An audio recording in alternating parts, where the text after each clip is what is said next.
સુરેન્દ્રનગરના દુધરેજ પાસે નર્મદા કેનાલમાં પણ એક યુવકના ડૂબવાનો મામલો સામે આવ્યો હતો। પાલિકા તંત્ર દ્વારા બીજા દિવસે પણ શોધખોળ હજુ પણ યથાવત રાખવામાં આવી છે।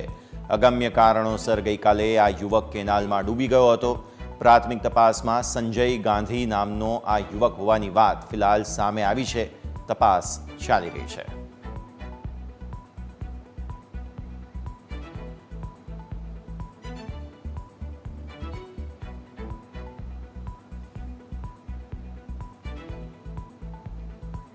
तो तस्वीरों आप निहाળી રહ્યા છો। સંજય ગાંધી નામના આ યુવકની અત્યારે ફિલહાલ શોધખોળ ચાલી રહી છે।